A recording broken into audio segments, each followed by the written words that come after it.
to go ahead and get started. Welcome everybody to the webinar today. My name is Tyler Garnes. I'm the Director of Marketing here at Infusionsoft. And the topic today is how to create a successful marketing plan. Those of you that were logged on a few minutes early know that we just did a quick AV check.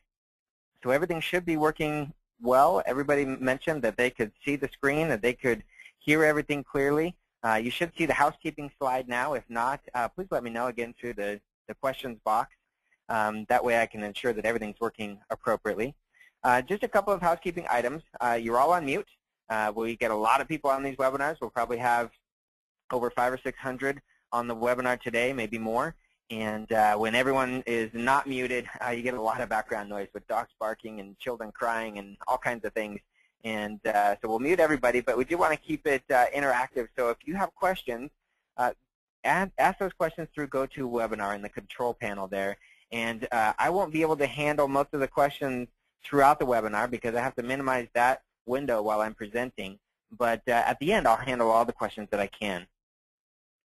Also, feel free to share this content if you like it. Go ahead and tweet about it. Just to clarify, this will not be a demo of Infusionsoft. If you are looking at Infusionsoft as a possible solution for your business, this might give you a good idea of how you might apply it. But it's not a demo, and so I'd encourage you to go to www.infusionsoft.com, click on the demo button there, and register for a demo, and that will be a more specific product demonstration. I'm not actually going to show you the product today at all. We're going to talk very conceptually about marketing. Also, there will be an opportunity to get Infusionsoft at a discount at the end. I'll give you the details when we get there, but this is not a webinar designed necessarily to sell you on Infusionsoft. Like I said, we're going to talk more about marketing. But we know that people who attend webinars are working on growing their businesses, and we want to offer you a discount on our software at the end of the webinar if you're interested. So we'll focus 95% of the webinar on marketing topics, and then just a little bit about Infusionsoft at the end. So let's dive right into this. Here are a couple of, or three of my favorite books on marketing. These resources are great. The Ultimate Marketing Plan by Dan Kennedy, Guerrilla Marketing by J. Conrad Levinson, and Duct Tape Marketing by John Jantz. Excellent books that help you develop marketing plans. But they fall short in a couple of areas. We'll talk about those in just a moment. The basics of what you'll find in these books, and I would encourage you definitely to read them, to go buy them, to study them, and there are many other books that you probably should be looking at as well. The basics of all of these books is something like this. First, you need to define your target. Who is your target market? The way that I like to approach this is hopefully you're already in business and you already have customers. And when you look at your customer list, you can easily identify who your best customers are and who the real pains in the neck are, right? You can look at that list and say, man, I really enjoyed working with so-and-so. They were a great client. They paid me on time. It was enjoyable work. I love those kind of people. And then there's other people where it was just painful. Maybe they haggled you on price all the time. Maybe they couldn't afford your product or your service. Maybe there was a lot of travel involved because they were far away. And so what I would do is start making a two list. Here are all the clients that I really loved working with, and here are all the clients that I really didn't like working with.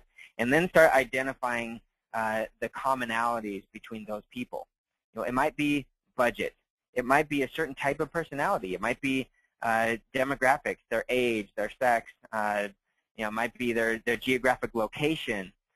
List out as many of those things as possible so you can get a very clear picture of these are the kind of people I want to work with, and these are definitely the kind of people I don't want to work with. Next step is you need to craft your message. So you need to go back to those people that you identified as your good customers and find out exactly what they want. Maybe you remember from conversations you had with them or from communications. But if that is not very clear in your mind, I would go back and interview them. Say, hey, before you bought my product, before you signed up for our service, what was it that you were really looking for? And don't let them name your product or your service. You need to find out what problem were they trying to solve. That's really the key. And then you want to capture that in their own words. And talk to many of your different customers and capture all their different words. And then you start crafting a message that says, hey, I'm going to help you solve this problem, and use the words that they used so that you can attract more customers just like them. Okay. Next step is to go test that message. Go out and find people who you think are in the target and put those messages in front of them. You know, you can test that online by doing all kinds of different things. You could use Google AdWords to test fairly cheaply headlines in AdWords advertisements, pay-per-click advertisements. You know, you can tweet things and see how people respond to them, post them on Facebook and see how people respond.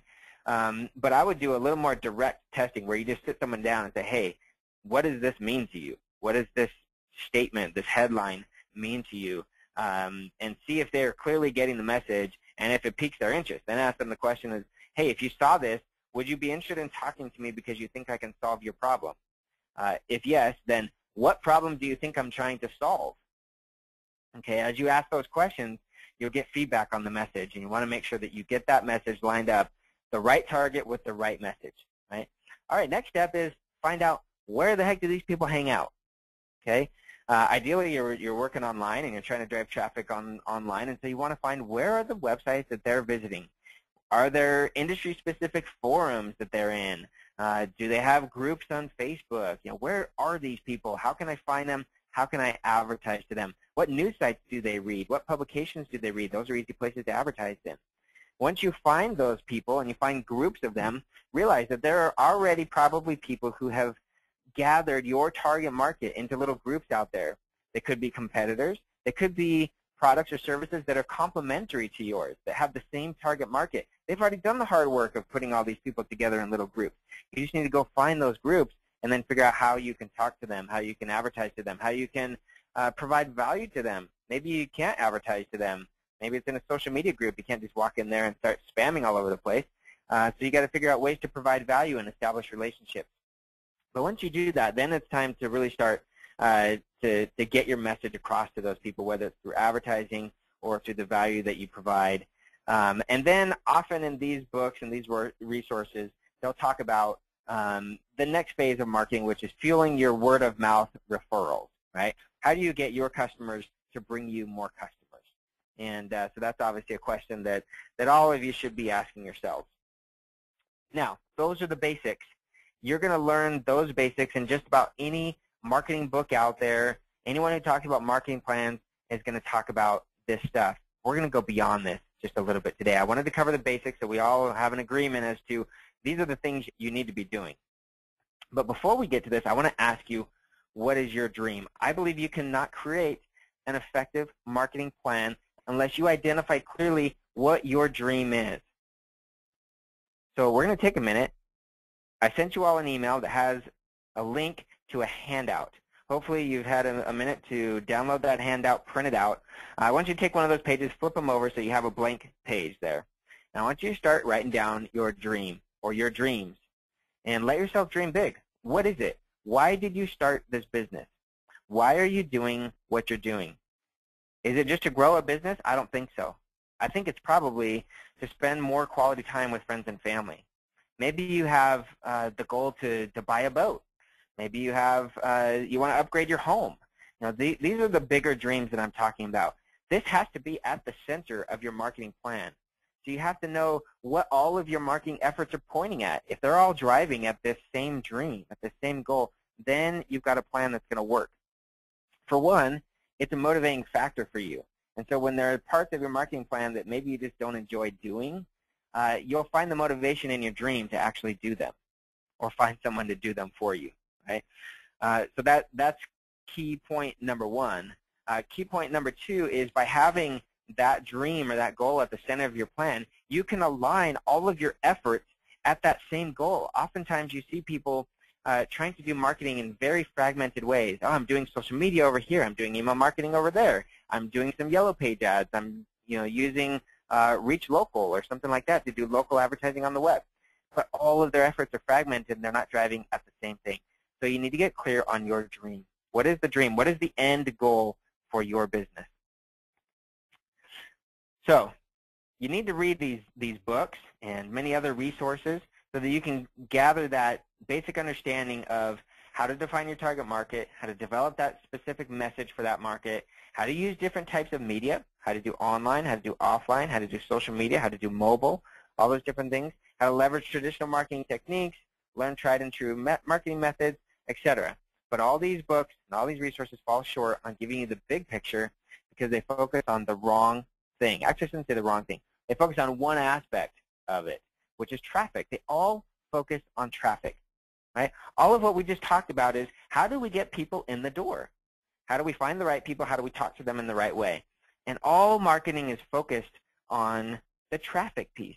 But in reality, marketing is so much more than that. And we're going to dive into what that is in just a moment. But you hear this stuff all day long, right? You should be doing blogging. You should be on Facebook. You should be on Twitter. You should do some search engine optimization. How about pay-per-click advertising?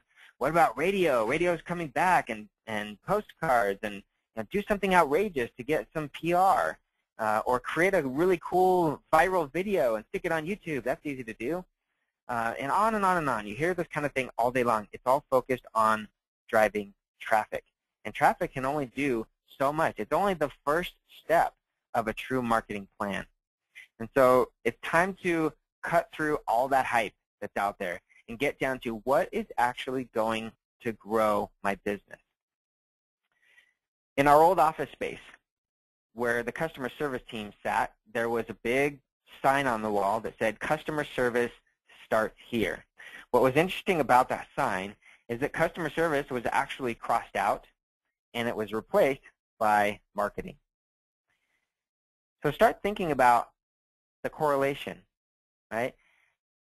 If your customers are happy and they're talking to all their friends about the amazing product and amazing service that you deliver, that's marketing.